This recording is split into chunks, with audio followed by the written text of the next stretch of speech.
Podcast. Lo mejor está por escuchar.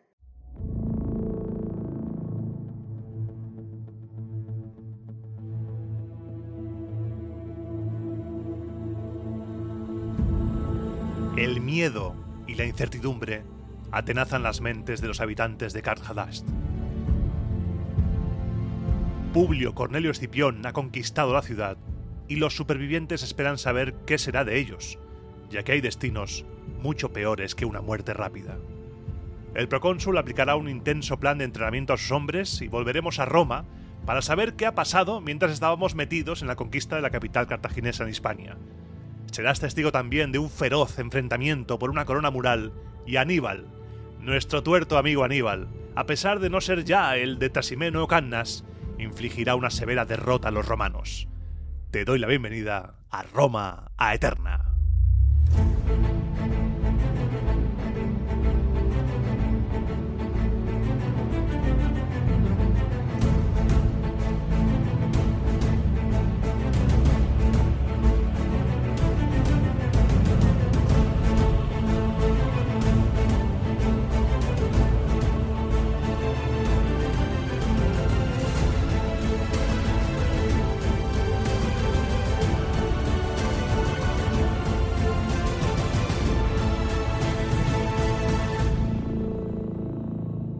Roma Eterna, una producción de Podium Podcast con Iván Martín.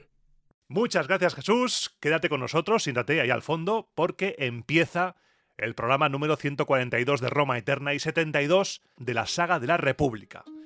Para ponerte en situación, por si es la primera vez que escuchas este podcast o por si no recuerdas por dónde íbamos, habíamos dejado la trama en el año 209 a.C. en Hispania y Publio Cornelio Escipión, ese Escipión, había derrapado a toda velocidad con sus tropas desde el norte de la península hasta Karl-Hadasht, la actual Cartagena. En tan solo 7 días, cubrió más de 400 kilómetros de distancia, llegó y la conquistó, aprovechándose de la bajada de la marea. ¿Y ahora qué? Como te decía en la introducción, la incertidumbre y el miedo se apoderaron de los habitantes de la ciudad. Los romanos habían entrado a sangre y fuego, y tras dar la señal de detener la matanza, casi 10.000 personas fueron hechas prisioneras. Mientras los tribunos estaban repartiendo los despojos, como te conté en el programa anterior de la República, Escipión mandó concentrar a todos los prisioneros. Separó de ellos a los habitantes de la ciudad con sus mujeres e hijos y les animó a ser amigos de Roma. Les devolvió sus pertenencias y los mandó a casa, diciéndoles: no olvidéis nunca este regalo. Convencidos estos de que iban a morir, o vete a saber qué destino sufrirían peor que una muerte rápida, se echaron a llorar y se fueron aplaudiendo y venerando a Escipión. Tras separar de ese grupo de casi 10.000 habitantes a los residentes, también ordenó separar de ese gran grupo a los artesanos, que por supuesto serían muy interesantes para los intereses romanos. Hombre, no vamos a dejar escapar a esta gente. Livio y Polibio dice que eran unos 2.000 artesanos, así que ojo peligro. Escipión declaró que a partir de ese momento, esos casi 2.000 eran esclavos públicos, eran propiedad del pueblo de Roma, pero prometió la libertad a todos los que demostraran una lealtad inquebrantable y colaboraran eficazmente en los esfuerzos bélicos. Todos se inscribieron en las listas del cuestor y para cada grupo de 30 se nombró un procurador romano. Vale, tenemos ya separados, residentes y artesanos. De entre todo lo que quedaba, Escipión seleccionó a los más fuertes, a los más jóvenes y preparados, para enrolarlos en sus tripulaciones. Duplicó así los efectivos de marinería y pudo equipar las naves capturadas. Livio cuenta que los romanos capturaron 8 naves, pero Polibio dice que fueron 18, que se sumaron a las 35 que ya tenía. A estos también les prometió la libertad tras la victoria sobre los cartagineses si colaboraban con interés y con buenas intenciones. Lo que había comenzado como una matanza indiscriminada parecía enderezarse, y las fuentes nos cuentan en este momento que la gente creyó las promesas de Escipión, las promesas de libertad, y además agradeció el trato dado a los ciudadanos, algo que otorgó a Escipión la confianza de los residentes. Todo esto pasaba mientras los romanos, no lo olvides, iban saqueando la ciudad, iban repartiéndose el botín. El material bélico que cogieron fue increíble. Nos cuentan que capturaron 120 catapultas grandes, 280 pequeñas, 23 ballestas grandes, 52 pequeñas, un montón de escorpiones grandes y pequeños, armas defensivas y 74 enseñas militares.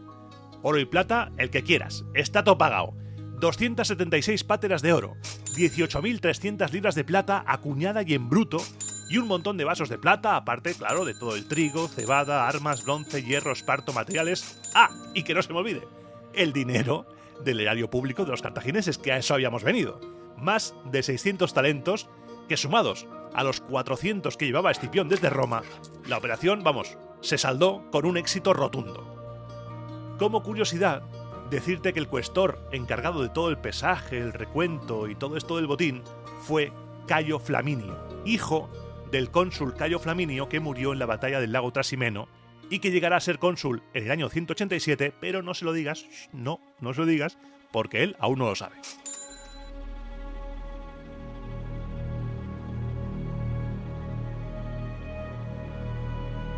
Escipión encargó a Cayo Lelio, que cada vez era más su número 2, la vigilancia de la ciudad con la tripulación de las naves y llevó él mismo las legiones de vuelta al campamento.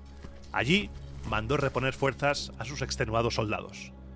Al día siguiente, reunió a todos sus efectivos, de mar y de tierra, y dando gracias a los dioses, elogió su valor, ya que habían completado el camino previsto y encima habían conquistado la ciudad.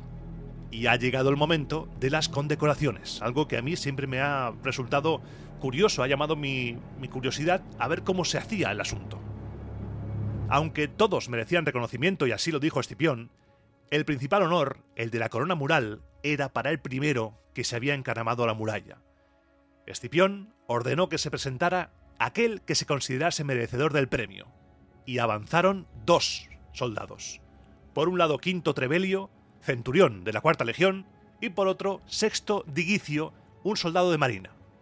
Tito Livio, que es quien nos cuenta en detalle este episodio, dice que los dos tenían rivalidad, pero vamos, tampoco te flipes, tampoco demasiada.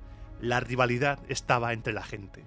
La pasión que suscitaron ambos entre la tropa hizo que entre partidarios de uno y partidarios de otro estuvieran a punto de provocar una revuelta. El Estado Mayor de Escipión se dividía entre partidarios de los soldados de marina, como Cayo Lelio, que había estado, a la postre, al frente de la flota, o de la infantería terrestre, como Marco Sempronio Tuditano. La cosa estaba empezando a desmadrarse, por lo que Escipión comunicó que nombraría una comisión en la cual habría 3 jueces al cargo, que serían los árbitros que investigarían las acciones de Quinto Trebelio y de Sexto Digicio para decidir cuál de los dos había trepado primero el muro de Carjadast. Porque claro, no está el bar, no hay cámaras. ¿Cómo decides esto? Eso es lo que a mí siempre me ha llamado la atención. ¿Cómo lo hacían si los testigos directos no tienen por qué ser fiables, salvo que lo haya visto el propio general o algo así? Y es lo que vamos a ver aquí. Se estaba empezando a liar y de los 3 jueces, Cayo Lelio y Marco Sempronio tiraban cada uno por un lado y el tercero, Publio Cornelio Caudino, era neutral. Esta comisión empezó a escuchar testimonios, a cada cual más mentiroso y más flipado. Eso debía ser un festival de mentiras, hasta el punto que Cayo Lelio dijo: mira, no puedo más. Dejó la comisión, se acercó a donde estaba sentado Escipión y le dijo que todo este asunto iba a acabar muy mal. Le dijo que todo el mundo estaba mintiendo, que los testigos eran todos unos mentirosos porque decían lo que hacía falta con tal de que uno u otro resultara premiado. La comisión, Escipión, es una cagada y los 3 jueces estaban de acuerdo en ello. Escipión sentía en el fondo de su corazón que tenía razón, Lelio tenía razón, era una cagada, dio las gracias a su gran amigo, convocó la asamblea de soldados y lo resolvió todo con un exaequo de libro. Dijo que estaba convencido de que tanto Quinto Trebelio como Sexto Digicio habían escalado la muralla al mismo tiempo y que por tanto le concedía a los dos la corona mural al valor. Tras este cierre salomónico, recompensó a los demás según su mérito y distinguió al prefecto de la flota, a Cayo Lelio, poniéndolo a su mismo nivel, con toda clase de elogios. No tenemos el discurso, pero vamos, fue algo increíble, y lo recompensó con una corona de oro y 30 bueyes. Todo este follón de recompensas, de la pelea y tal, lo encontramos en Tito Livio, pero no en Polibio. Polibio, y ahora Livio también, continúa con el reparto de los presos y ha llegado el turno de Magón y los rehenes ibéricos. Escipión separó a Magón y al resto de cartagineses que estaban bajo su mando, entre los que había 2 que formaban parte del Consejo de Ancianos cartaginés, y 15 que eran senadores de Cartago. Los puso bajo custodia de Cayo Lelio, que como ves, poco a poco se está haciendo alguien muy importante para Escipión, muy cercano. Lo puso bajo su custodia para que los vigilara y para que les diera el trato adecuado a su rango, y después llamó a los rehenes hispanos, que eran más de 300. Y lo que vas a vivir ahora es una escena tremenda, cuya realidad podemos debatir, pero que retrata perfectamente a este Escipión que está emergiendo como uno de los personajes más importantes de la historia romana. Lo retrata desde su futuro, Polibio, Tito Livio, autores posteriores, pero vamos a ver cómo se veía Escipión, cómo es la imagen de ese Escipión que está forjándose ahora. Lo primero que hizo fue encargarse de los niños. Esos pequeños ibéricos, hijos de reyes ibéricos, hizo que se acercaran y uno por uno les fue acariciando, les fue calmando, diciéndoles que no tuvieran ningún miedo, ya que no tardarían mucho en ver a sus padres. A los adultos después les dijo que no tuvieran miedo tampoco, y añado una frase que dice Livio, que les dijo Escipión, y es la siguiente: habéis pasado, hispanos, a poder del pueblo romano, un pueblo que prefiere obligar a los hombres por la gratitud más que por el miedo, y tener a las naciones extranjeras unidas a él con una alianza leal antes que sometidas con una esclavitud digna de lástima. Y yo digo, que se lo pregunten a Capua esto, ¿eh? Que se lo digan a Capua, madre mía. Bueno, tras decir esto, supuestamente, les dijo que cada uno escribiera a sus parientes a su ciudad de origen. En esa carta, estos rehenes ibéricos debían comunicarles en primer lugar que estaban a salvo, que no les había pasado nada, y a continuación que los romanos estaban de acuerdo en devolverles a todos a sus patrias, con total garantía y seguridad, si las ciudades aceptaban una alianza con Roma. Y si este gesto no había sido suficientemente potente, repartió regalos entre los niños y los rehenes, joyas, brazaletes, espadas, puñales, regalos para tener a todo el mundo contento. Roma es paz, Roma es amor, abrazos, Roma es alianza, Roma es el futuro. Mira a los cartagineses cómo se han tratado. Aquí viene la buena gente de Roma. Y en medio de este clima de paz, amor, abrazos y lloros, de repente salió del grupo de mujeres rehenes una mujer que se arrodilló corriendo a los pies de Escipión. Era la mujer de Mandonio, hermano supuestamente de Indíbil, rey de los Ilergetes, hermano según Polibio, pero parece ser que ese parentesco es un poco dudoso, y esa mujer, entre lágrimas, pedía a Escipión que respetara su dignidad mejor de lo que la habían respetado los cartagineses. Escipión, compadecido ante el llanto de la mujer, le preguntó si es que les faltaba algo necesario, comida o algo.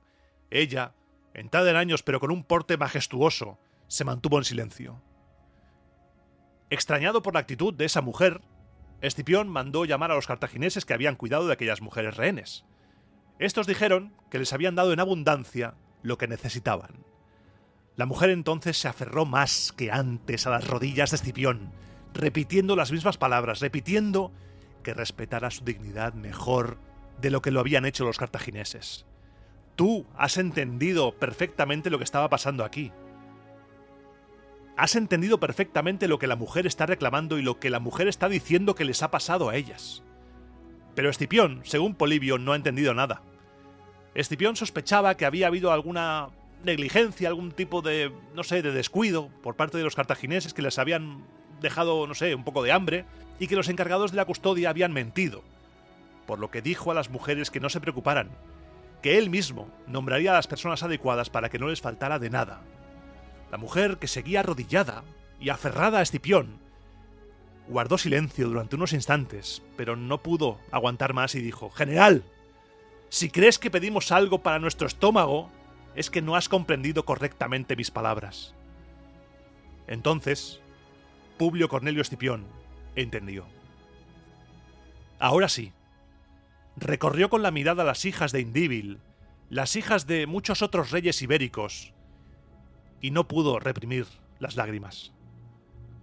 Tomó a la mujer de la mano y le dijo, mirándola a los ojos, que ni ella ni las demás debían desconfiar. Él velaría por ellas como si fueran sus hermanas e hijas, y nombraría hombres de confianza para asegurarse de ello. Esta escena es tremenda, sea verdad o no, es tremenda, pero hay más. Aquí no tenemos ni un segundo de descanso. Una historia que nos sirve para dibujar un retrato de Escipión quizá idealizado, pero que tras él hay trazas de mentalidad romana tanto de su época como la de, más posiblemente, la época de los autores de estas historias. Te cuento primero la versión de Polibio, que es la que está más cerca cronológicamente a Escipión, y que a pesar de ser un adulador escipionesco, que no le vamos a juzgar, se pueden entrever cosas interesantes. Polibio dice que durante esos días, unos soldados romanos muy jóvenes encontraron a una muchacha también muy joven y que era tan bella que atraía a su paso todas las miradas. Estos soldados, según Polibio, sabían que Escipión era mujeriego, cogieron a la chica y se la llevaron para entregársela. Él se sorprendió y rechazó el regalo. Dijo, y atención aquí, que si hubiera sido soldado raso, no hubiera habido regalo que hubiera aceptado más complacido, pero que él, al ser general, no podía aceptar tal regalo. Les agradeció el regalo, mandó llamar al padre de la muchacha y se la entregó con la recomendación de que la casara con el conciudadano que le pareciera bien. Polibio nos ha dejado caer dos cosas.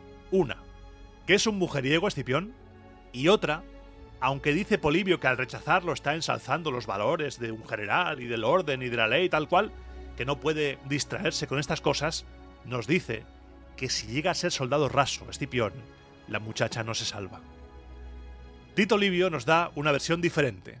Le llevan a la muchacha y Escipión le pregunta de dónde procedía y quiénes eran sus padres. Hablando con ella se entera de que era la prometida de un príncipe celtíbero, un joven llamado Alucio, y entonces mandó llamar inmediatamente a su tierra a sus padres y a su prometido. Un prometido que amaba profundamente a la chica, según se enteró Escipión mientras venían. Cuando el prometido llegó, Escipión le dijo: «Te hablo como lo hace un joven a otro, para que haya menos miramientos en nuestra conversación. Tu prometida fue hecha prisionera y conducida a mi presencia por mis soldados. He oído que la amas profundamente y su belleza lo hace creíble, como también yo, si tuviera la libertad suficiente para disfrutar de los placeres de la juventud, y sobre todo libertad para poder disfrutar de un amor honesto y legítimo y no me absorbiese en los asuntos del Estado, desearía que se fuese indulgente conmigo por amar demasiado a mi prometida. Ya que está en mi mano, quiero favorecer tu amor. A tu prometida se le ha dispensado aquí a mi lado un trato tan respetuoso como si estuviera en casa de sus padres, tus futuros suegros. Te la hemos preservado para poder hacer un regalo respetado y digno de ti y de mí. La única recompensa que pido a cambio de este presente es que seas amigo del pueblo romano, y si me consideras un hombre de bien como ya antes sabían estas gentes que lo eran mi padre y mi tío, has de saber que en Roma hay muchos como nosotros y no se puede citar hoy en todo el mundo ningún otro pueblo al que puedas desear menos como enemigo tuyo y de los tuyos, o preferir como amigo. Si estás a topísimo con esta historia, espérate que continúa. El chaval, por supuesto, flipó. Cogió la mano derecha de Escipión y le agradeció por todos los dioses que había en el mundo. Fueron llamados entonces los padres y los parientes, y estos quisieron pagar un montón de oro que habían traído para pagar el rescate, porque pensaban que le harían pagar el rescate. Rogaron que Escipión aceptase el oro como un regalo por habérsela devuelto intacta. Escipión dijo: venga, va, ya que insistís, acepto el regalo. Hizo que depositaran el oro a sus pies, llamó a Alucio, al prometido, y dijo: Alucio, este es mi regalo de boda, para añadir a la dote que recibirás de tu suegro. Le mandó coger el oro y quedarse con él. El chaval se quedó tan impresionado que volvió a su tierra, empezó a hacer campaña a favor de Escipión y volvió pocos días después con 1400 jinetes para ponerse a las órdenes de Publio. ¿Cómo te quedas? ¿Cómo te has quedado? ¿Cuál prefieres? ¿Escipión la rechazo porque soy general? ¿O Escipión viva el amor, pero aquí hay un Escipión político detrás?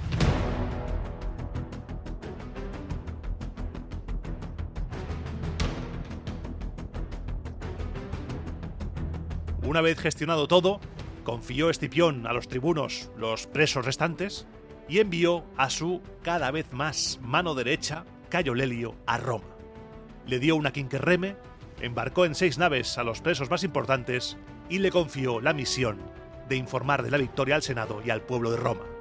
Él tenía trabajo en Carhadast, y el trabajo que tenía que hacer se podía llamar escifit.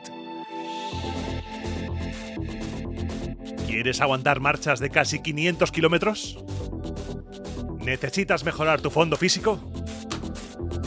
Estás en el sitio correcto. Bienvenido, bienvenida a StiFit. El gimnasio al aire libre que te va a permitir aguantar marchas kilométricas. Un plan de 4 días. Día 1, correr. Con todo el equipo, sin descanso, 6 kilómetros. Segundo día, limpieza de armas. Hay que custodiar y vigilar las panoplias. Al tercer día descansaremos. Es muy importante el descanso para generar músculo. Cuarto día, simulacro de batallas. Lucharás con espadas de madera emboladas. No queremos que nadie se haga daño. Mientras recibirás una lluvia de dardos, también embolados. Aquí no queremos que se muera nadie. Todavía. Después de esos 4 días, repetimos el ciclo. Correr, limpiar, descanso, batallas. Entrenamiento destinado al personal de tierra y al marítimo. Nadie se va a librar. Tú, el artesano del fondo, tira para el entrenamiento.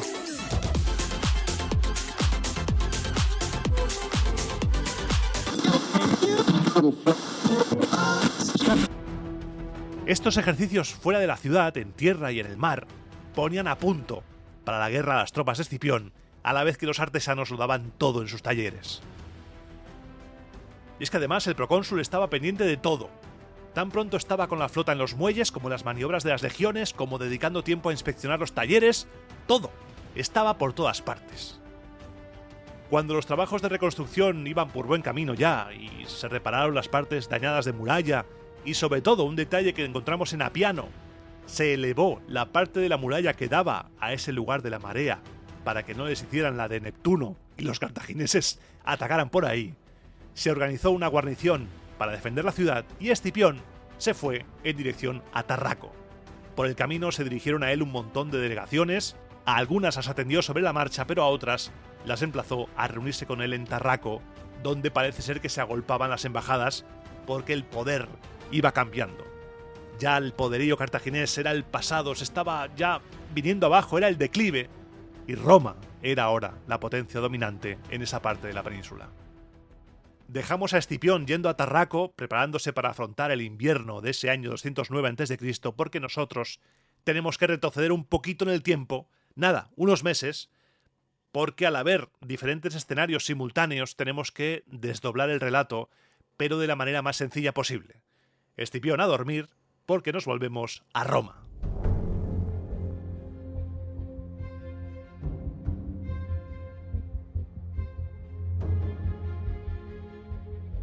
Y volvemos a la Roma del año 210 a.C. Los cónsules eran Marco Claudio Marcelo y Marco Valerio Levino.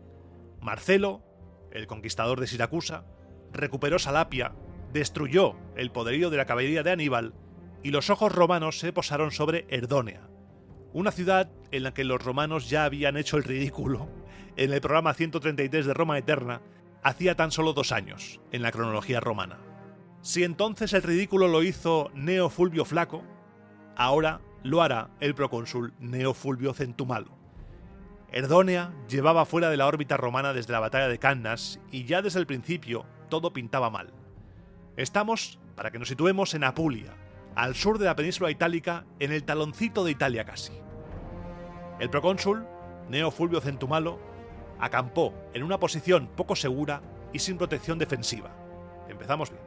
Esto pinta chungo.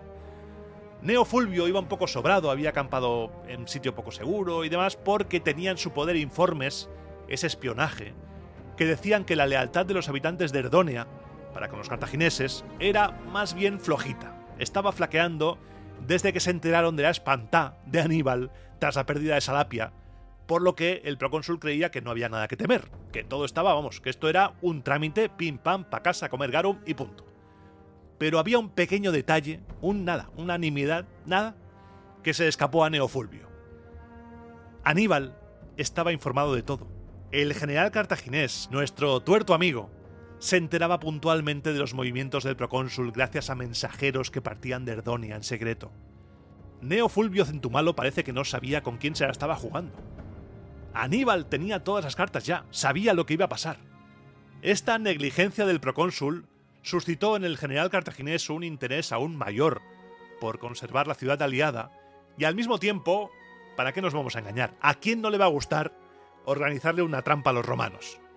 Quizá el Aníbal de ahora no era el mismo, no tenía el mismo poderío que Trasimeno, que en Cannas, pero seguía siendo Aníbal y podía coger por sorpresa a los romanos aunque no tuviera el poderío de caballería númida de antes.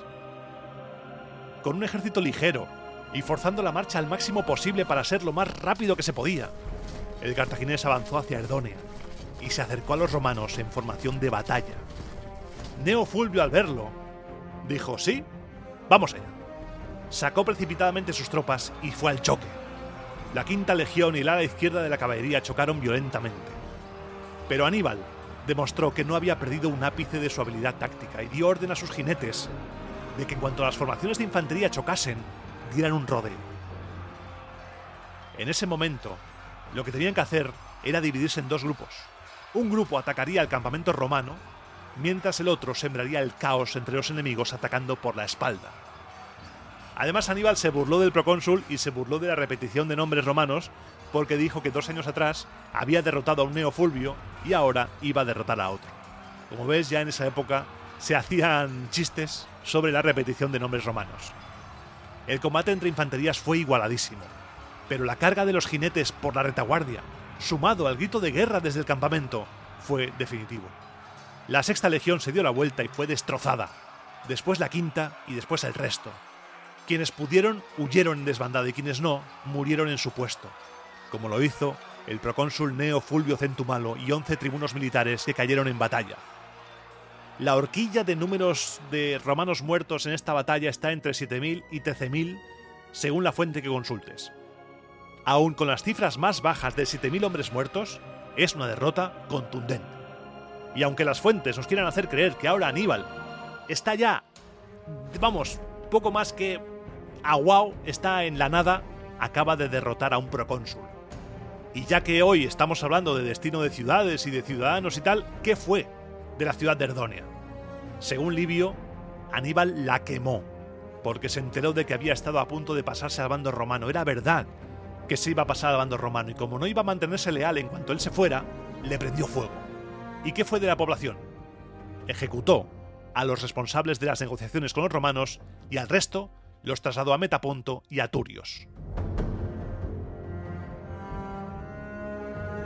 Los romanos, que escaparon como pudieron del desastre, llegaron huyendo medio desarmados por diferentes caminos hasta el campamento del cónsul Marcelo, que estaba en el Samnio, más al interior, en el centro de la península itálica. En este punto del relato volvemos a contar con el testimonio del Plutarco, que nos había dejado colgados en su vida de Marcelo desde que le hicieran fiesta en Sicilia, desde la conquista de Siracusa, desde que fueran a quejarse y todo ese rollo. Marcelo sentía que había llegado su momento, y sin inquietarse en absoluto por el tremendo ostión que se habían llevado las armas romanas en Erdónea, escribió al Senado informando de la muerte del procónsul, informando también de la destrucción de casi todo su ejército, pero les dijo que no había nada de qué preocuparse. Non ti preoccupare, porque el mismo que había humillado a un Aníbal engreído por la victoria después de la batalla de Cannas, marchaba contra él e iba a hacer que le durara poco la alegría. Marcelo hablaba de él mismo en la carta, por supuesto, estaba deseando entrar en acción, estaba deseando partirle la cabeza a Aníbal. En Roma leyeron las cartas de Marcelo, pero no se les quitó el miedo. Al contrario, tuvieron más todavía, más miedo, porque Aníbal había derrotado y matado a un procónsul, y ahora podía hacer lo mismo con un cónsul, un cargo más importante todavía. Pero Marcelo tenía ya el objetivo fijado, como en las películas de aviones que tienen el objetivo ahí marcado en su punto de mira. Lo tenía. Levantó su campamento en el Samnio y se dirigió a Lucania, acampando cerca de un lugar que las fuentes llaman Numistrón o Numistrona, ciudad que podría estar en la zona limítrofe entre Lucania y Apulia. Seguimos en el sur de Italia, seguimos en la parte del tacón de Italia más o menos. Tenemos a Marcelo, Marco Claudio Marcelo, el cónsul, acampado en una llanura a la vista de Aníbal, que ocupaba la colina. Tanta confianza tenía Marcelo en sí mismo, que a pesar de estar en inferioridad táctica porque tenía que luchar hacia arriba, fue el primero en presentar batalla. Aníbal no rehusó el enfrentamiento y cuando vio que las enseñas romanas salían del campamento, ordenó a sus tropas que hicieran lo mismo. El choque fue brutal y ambos ejércitos se enfrentaron durante horas sin que hubiera ningún ganador, entrando tropas de refresco para sustituir unidades agotadas y hasta que la noche hizo que cada uno se fuera a su campamento sin que la victoria cayese de un bando o de otro. Al día siguiente, Marcelo ordenó a sus hombres que formaran de nuevo al amanecer y ahí estuvieron esperando hasta bien entrado el día, pero los cartagineses no se asomaron. Aprovecharon los romanos entonces para despojar los cadáveres enemigos y hacer las correspondientes ceremonias funerarias a los suyos, y a la noche siguiente, Aníbal levantó silenciosamente el campamento y partió hacia Apulia. Al amanecer siguiente, los romanos descubrieron que los cartagineses habían dado el piro y Marcelo emprendió la persecución, dándoles alcance cerca de Venusia.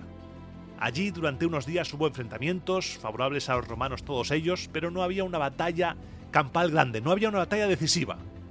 Aníbal marchaba por la noche en busca de un sitio donde emboscar a los romanos y Marcelo le seguía por el día, pero después de reconocer el terreno, porque no se la jugaba ni media. Mientras todo esto pasaba en el sur, por si no tenemos ya suficientes follones, en Capua se destapó una conspiración secreta. Fulvio Flaco, aquel al que quisieron empurar por ser cruel con Capua, aquel que fue derrotado en Herdonia, se encontraba vendiendo los bienes de los principales ciudadanos de la ciudad y arrendando tierra confiscada, una tarea que normalmente hacían los censores, ya por si no había suficientes motivos para que le odiasen todos en Capua, cuando de repente llegó una denuncia. Unos esclavos, propiedad de los hermanos Blosios, denunciaron ante las autoridades romanas que 170 campanos, capitaneados por sus amos, se habían conjurado para prender fuego a los barracones militares que había junto a las puertas y los muros a una determinada hora de la noche.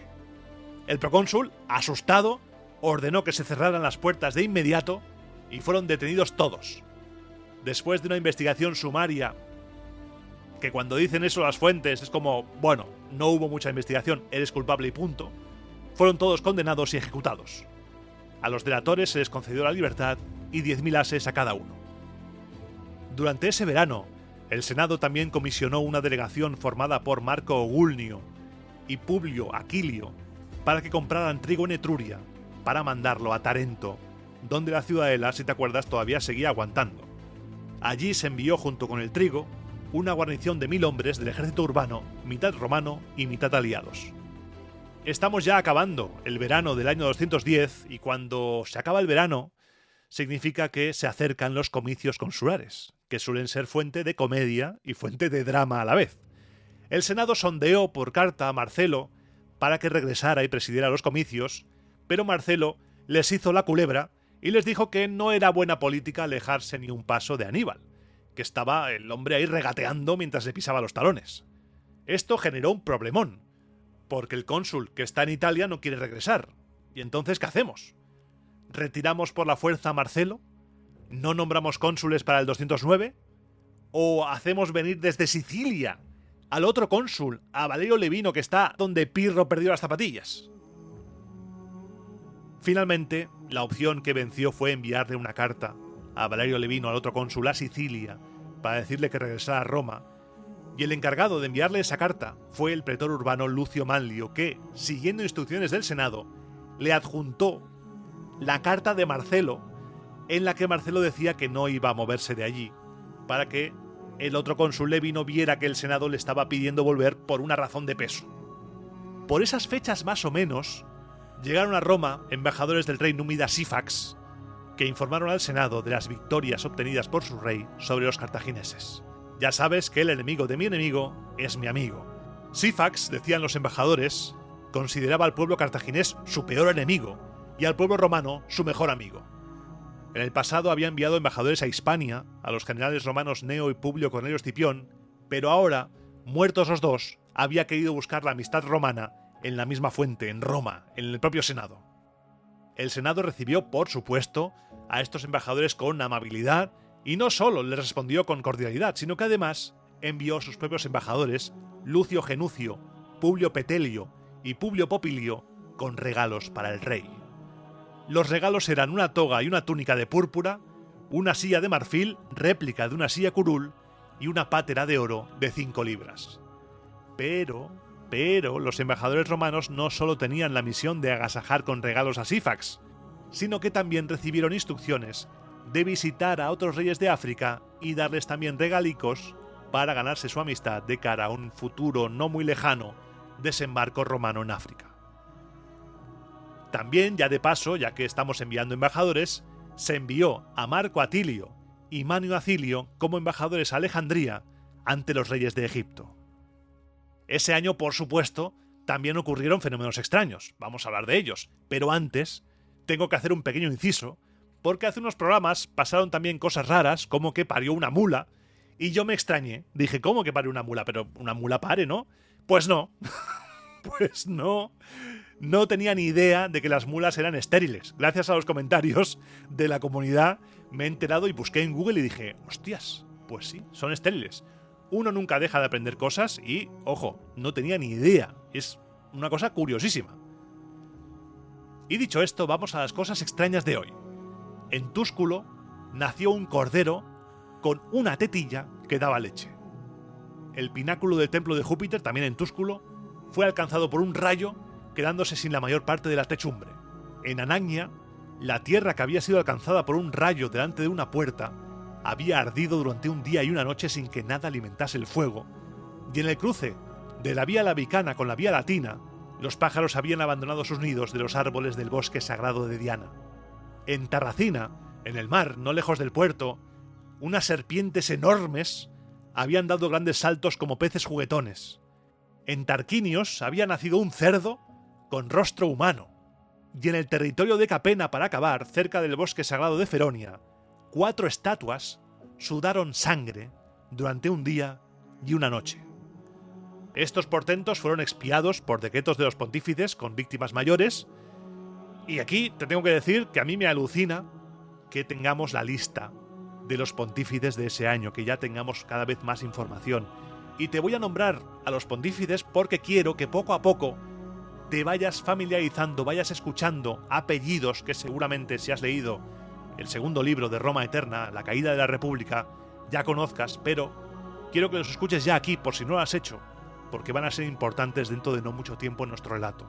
Tenemos a Cayo Servilio Gémino, tenemos a Tito Manlio Torcuato, que ya lo conoces, Quinto Fabio Máximo Berrucoso, que ya lo conoces, Marco Cornelio Cetego, Neo Servilio Cepión, y tenemos después a gente como Quinto Fulvio Flaco, que también conoces, Publio Licinio Craso Dives, Quinto Cecilio Metelo y Cayo Livio Salinator.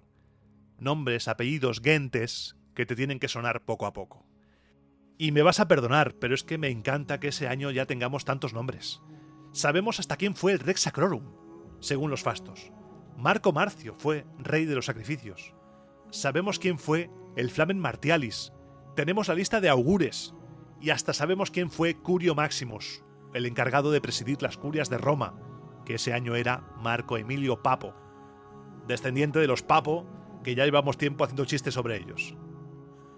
Aparte de los sacrificios, se proclamó en Roma un día de rogativa ante todos los altares y otro día también en territorio capenate en el bosque sagrado de Feronia. Y mientras nos perdíamos entre pontífices, nombres, sacrificios y demás, el cónsul Marco Valerio, el que había sido llamado por carta desde Sicilia, dejó a Lucio Cincio Alimento, al cargo de la provincia, envió a Marco Valerio Mesala, prefecto de la flota, a África a saquear y partió para Roma, llegando sin ningún problema.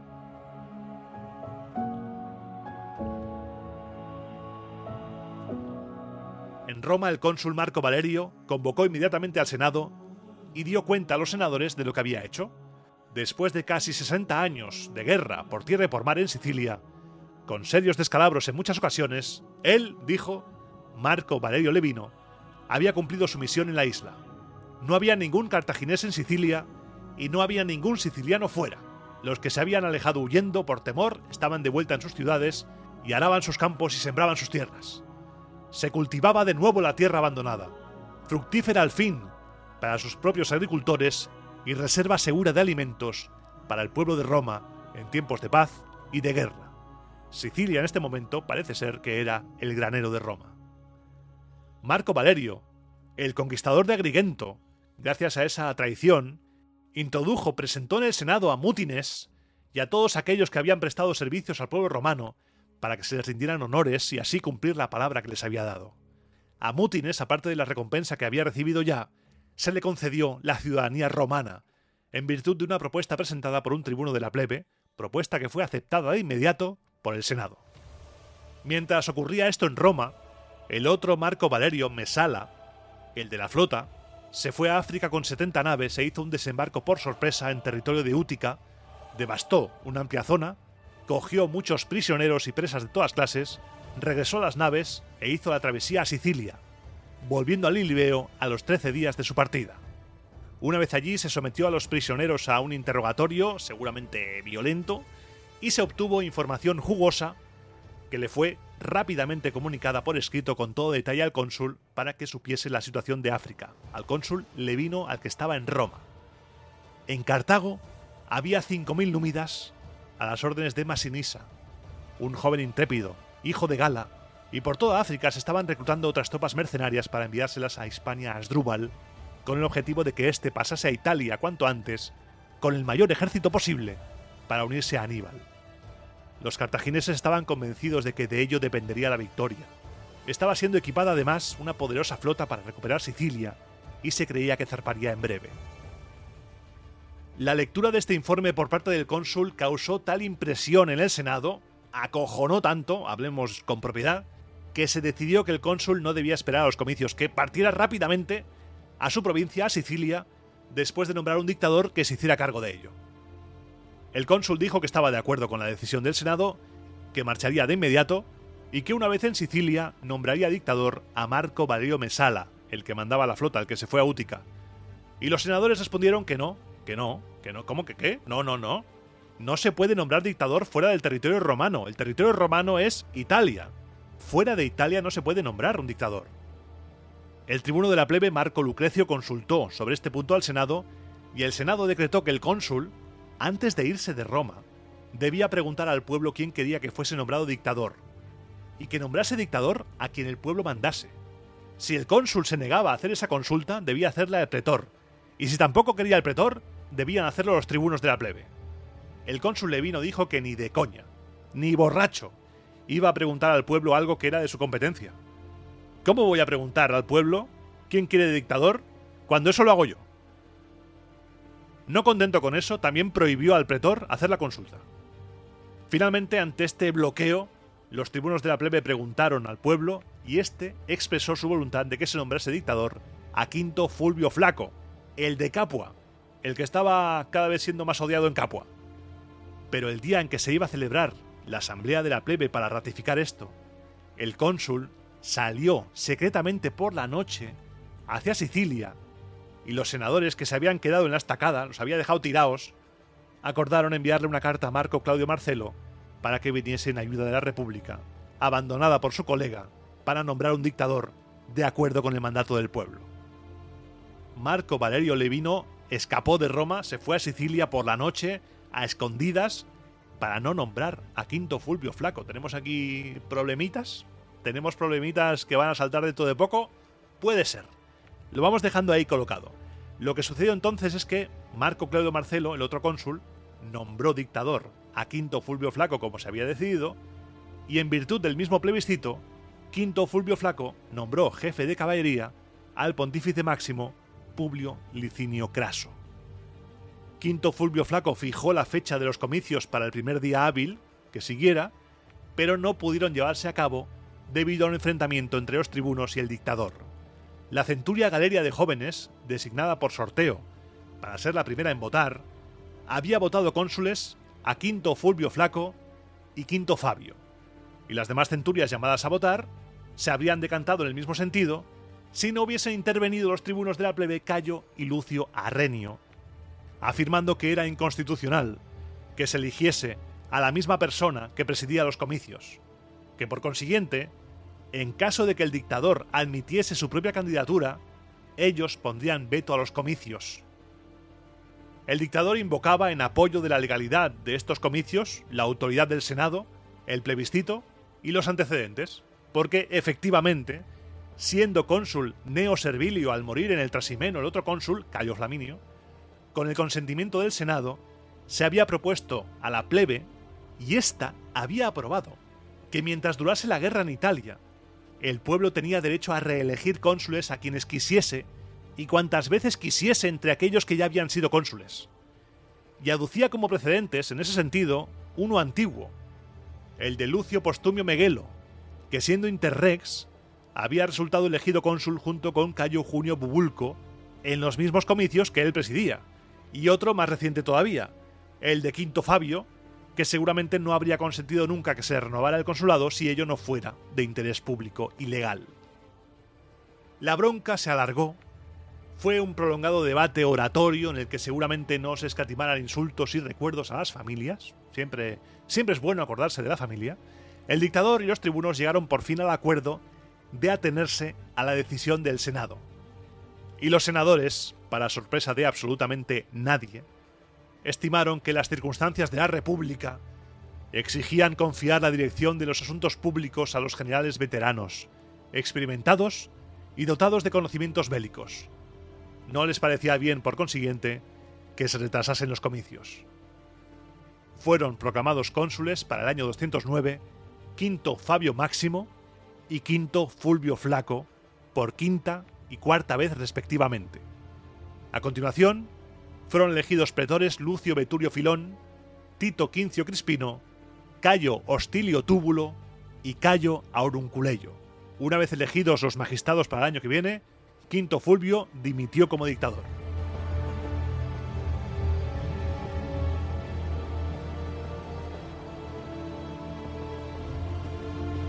A finales de aquel verano, aparte de tener rollos políticos, broncas en el Senado, broncas en el foro, también tenemos actividad cartaginesa en Cerdeña. En Cerdeña, una flota de 40 naves comandada por Amílcar devastó el territorio de Olbia y después, al aparecer por allí el pretor Publio Manlio Bolsón, dando un rodeo hacia el otro lado de la isla, devastó el territorio de Carales y regresó a África con toda clase de botín. Los cartagineses no estaban derrotados todavía. Aquel año también fallecieron y fueron reemplazados varios sacerdotes romanos, algunos de cuyos nombres te dije antes. Cayo Servilio fue elegido pontífice en sustitución de Tito Tacilio Craso, y Tiberio Sempronio Longo, hijo de Tiberio, fue elegido augur en sustitución de Tito Tacilio Craso. Asimismo, y con esto te va a volar el cerebro, fue elegido decémbiro de los sacrificios Tiberio Sempronio Longo, hijo de Tiberio, para sustituir a Tiberio Sempronio Longo, hijo de Cayo. ¿Cómo? me va a dar un infarto. Un día de estos me va a dar un infarto de tantos nombres repetidos. O sea, Tiberio Sempronio Longo, hijo de Tiberio, fue nombrado sustituto de Tiberio Sempronio Longo, hijo de Cayo. Bueno, Roma y sus cosillas. También fallecieron a final de año Marco Marcio, el que te dije que era Rex Sacrorum, y Marco Emilio Papo, Curión Máximo, y no se eligieron aquel año sacerdotes para ocupar sus plazas. Además, sabemos que fueron censores aquel año Lucio Veturio Filón y Publio Licinio Craso, el pontífice máximo. La curiosidad ya para enfermos como tú y yo es que Craso, este Publio Licinio Craso, no había sido cónsul ni pretor antes de ser elegido censor. Pasó directamente de edil a censor. Pero estos censores no actualizaron la lista de senadores ni hicieron ningún acto oficial porque la muerte de Lucio Veturio marcó el fin del mandato, con lo cual Licinio tuvo que dimitir también. Sabemos también que ese año los ediles plebeyos Quinto Cacio y Lucio Porcio Licino dedicaron unas estatuas de bronce en el templo de Ceres y organizaron unos juegos magníficos aprovechando los pocos recursos que había. Para terminar, a finales de ese año 210, el legado de Escipión, Cayo Lelio, llegó a Roma a los 33 días de su salida de Tarraco. Entró en la ciudad con una columna larguísima de prisioneros que atrajo una gran concurrencia de gente. Todas las miradas estaban puestas en ellos. Fue recibido al día siguiente por el Senado, informó de la toma de Cart-Hadás, de la capital cartaginesa en Hispania en tan solo un día, informó también de la reconquista de varias ciudades que se habían pasado al enemigo, así como la incorporación de nuevas ciudades aliadas del pueblo romano. De los presos se obtuvieron informaciones básicamente coincidentes con el contenido de aquella carta de Marco Valerio Mesala. Lo que más preocupaba a los senadores era el paso de Asdrúbal a Italia, porque si ya teníamos suficientes problemas para contener a Aníbal, imagínate, para contener a Aníbal y Asdrúbal. Después de exponerlo todo ante el Senado, Lelio también compareció ante la Asamblea del Pueblo y expuso toda la información. El Senado decretó, y con esto terminamos el programa de hoy, un día de acción de gracias por los éxitos obtenidos por Publio Cornelio Escipión y ordenó a Cayo Lelio que regresara cuanto antes a Hispania con las naves que había traído, aprovechando los vientos favorables que ahora sí soplaban para la República Romana.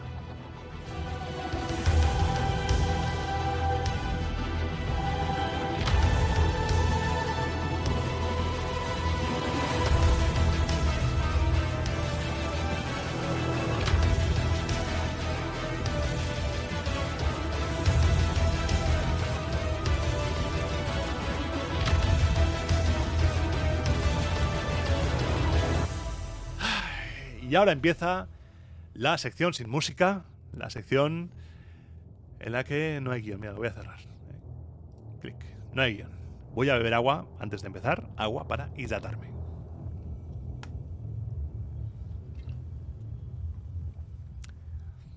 Ay. Ha sido un programa, como siempre digo, intenso, porque yo cuando grabo me quedo a tope. Es como que me sube todo, no sé, algo me ocurre en el cuerpo cuando grabo que acabo, que estoy a tope. Vamos, iría ahora a hacer la ruta desde el sur de Cataluña hasta Carjadas, vamos. Muchas gracias por llegar hasta aquí, por escucharme una semana más. Muchas gracias si hace poco que te has incorporado a la familia de Roma Eterna y estás escuchando los programas desde el principio. Ya llegarás a este, ya llegarás, muchas gracias. Programa un poco de transición, porque fue el anterior de la República un evento importantísimo, la conquista de Carjadas, ahora tocaba organizar. Me ha gustado mucho explicar el tema de la pelea por la corona mural, que es un tema que nunca se habla, siempre se dice, se concedió tal y ya está. Pero los tejemanejes que hay en medio, esa comisión de investigación, esas cosillas, me encantan. Me encantan, como por ejemplo los nombres de los pontífices. Eso es fantasía. Tener los nombres es fantasía, porque te haces una imagen mucho más general de que el poder en la República estaba concentrado en pocas familias. Y todas se iban dando vueltas de cargo en cargo, de cargo en cargo, y tiro porque me toca. Y en la sección sin música de hoy, aparte de que me puedes encontrar en redes sociales y que me escribas a romaeternapodcast@gmail.com, romaeternapodcast@gmail.com, y que tienes un canal de difusión en Telegram, otro en WhatsApp, estoy en Instagram, en Blue Sky, en Twitter, en todas partes buscando Roma Eterna o Roma Eterna Podcast. Hoy tengo que contarte dos cosillas. Una, la presentación en Barcelona del día 28, que fue una auténtica locura. Yo me vuelvo loco. Yo es que me vuelvo loco porque el cariño recibido fue una maravilla. Estuve ahí con Berto presentando el libro. Berto se había leído el libro. Berto, si estás escuchando esto, te quiero. Se había leído el libro. Estuvimos hablando del libro, de episodios en concreto. Puso ejemplos el tío. Oye, guay, guay. Puso ejemplos, estuvo a la altura. Yo intenté estar a la altura en cuanto a comedia. Fue un 50-50. Estuvimos ahí muy bien. Me lo pasé súper bien, súper cómodo. La gente se lo pasó muy guay. Mi madre fue protagonista del evento, interviniendo. Ay, fue una presentación. Yo estaba muy nervioso al principio, pero luego se evaporaron los nervios. Se llenó. La Casa del Libro de Rambla Cataluña se llenó. Estuve firmando libros hasta después del cierre. Y encantado, estuvimos ahí en la calle firmando los últimos libros que quedaban porque nadie se iba a ir sin libro firmado. Quien quisiera. Y la gente que estuvo ahí, estuve hablando con lectores, con oyentes. Muchas gracias, muchas gracias. Y he cogido buen feedback, que es lo que me gusta también de estos eventos. Recoger feedback. Por ejemplo, un oyente me dijo, es que a veces me pierdo con tantos nombres, tantos cargos, y hoy he intentado situar un poco más en contexto cuando digo un nombre así, intentar situar para que nos metamos un poco más. Localizar en el mapa las cosas. Eso es algo que sí que entiendo que puede ser lioso. Por eso voy a procurar los nombres, cuando diga nombres que sean importantes, situar quién es, qué había hecho. Por ejemplo, con Marco Valerio Levino, poner en contexto lo de Agrigento, Marco Claudio Marcelo, Siracusa, para ir teniendo momentos de refresco, para ir refrescando esa memoria. Ese es uno. Y el otro, la gente se alegró muchísimo por el cambio a Podium Podcast. Hubo gente que me felicitó por ello y se alegró mucho por esta nueva etapa. Yo estoy muy ilusionado con esta etapa del podcast en Podium Podcast, que se puede escuchar ahora en todas partes, grabaremos programas en estudio. Estoy muy feliz y muy agradecido de que sigas escuchando Roma Eterna. Y también soy muy feliz porque hace poco estuve en Roma, estuve visitando sitios que no había estado nunca, estuve visitando Portus, el puerto de Roma, ahí se ve la grandiosidad, la reforma de Claudio, la obra de Trajanos, se ve una pasada. Es una auténtica alucinancia. No sé si existe esa palabra, pero estás allí y te imaginas venir desde una provincia remota y llegar al puerto de Roma en tiempos de Trajano, por ejemplo. Alucinas. Dices, esto realmente es la capital del imperio. Porque esas avenidas con columnas en los mismos almacenes del puerto. Un puerto enorme.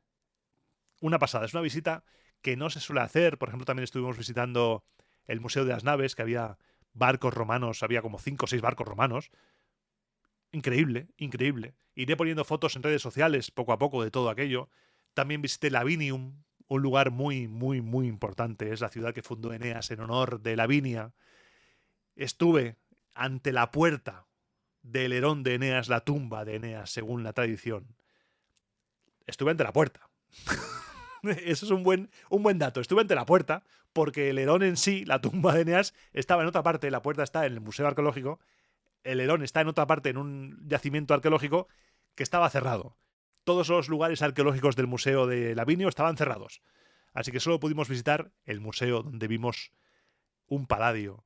Vimos a Minerva Tritonia del siglo V, una terracota del siglo V antes de Cristo, alucinante.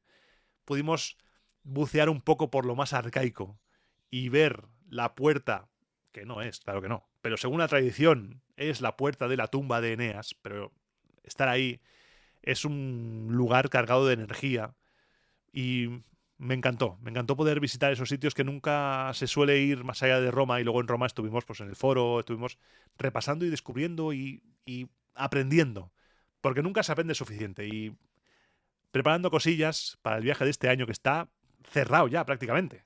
Solo falta que las últimas plazas hagan el pago de la reserva y ya está. Si quieres, de cara al año que viene, no quedarte sin plaza antes de que lo anuncie, si quieres, puedes escribirme a romaeternapodcast@gmail.com.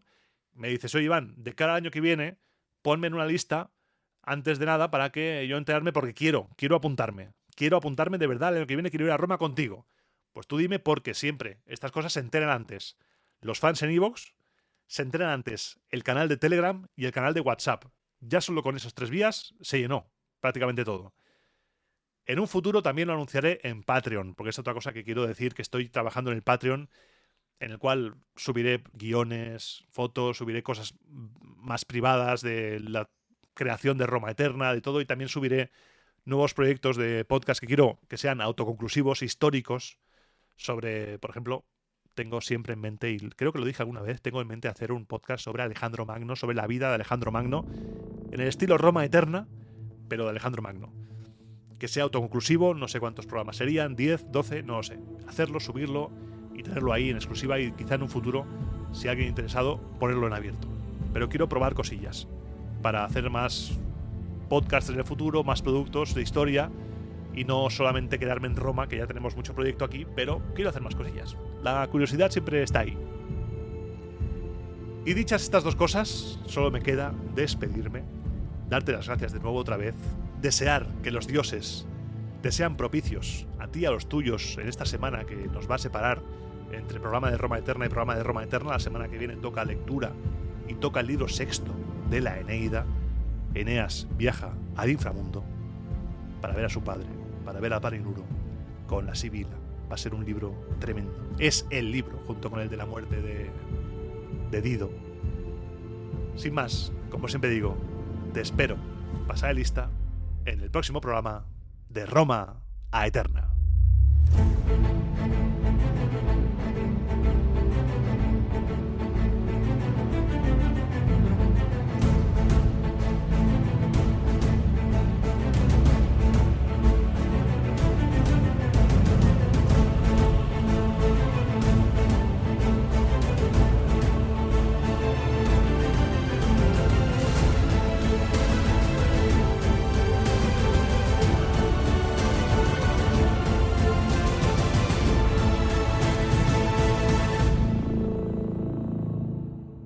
Y sí, ya en el correo que quieres apuntarte al viaje a Roma me dices que eres de los que escuchan esto hasta el final, te pongo no en la lista, no, en la lista VIP, porque hay que aguantar hasta el final y eso merece un reconocimiento, merece un premio. Así que si tú te quieres apuntar para el año que viene al viaje a Roma y encima eres de los que espera hasta el final y lo escucha todo hasta la última raspa del podcast, dímelo en el mail y te informaré de las primeras personas serás tú para venir conmigo a Roma, porque cada año está siendo mejor y realmente vale la pena. Vale la pena porque es un viaje muy bonito.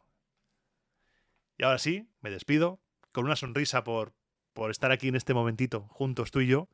Muchas gracias por escucharme, muchas gracias por llegar hasta aquí. Te mando un fortísimo abrazo y te espero en el siguiente. Adiós.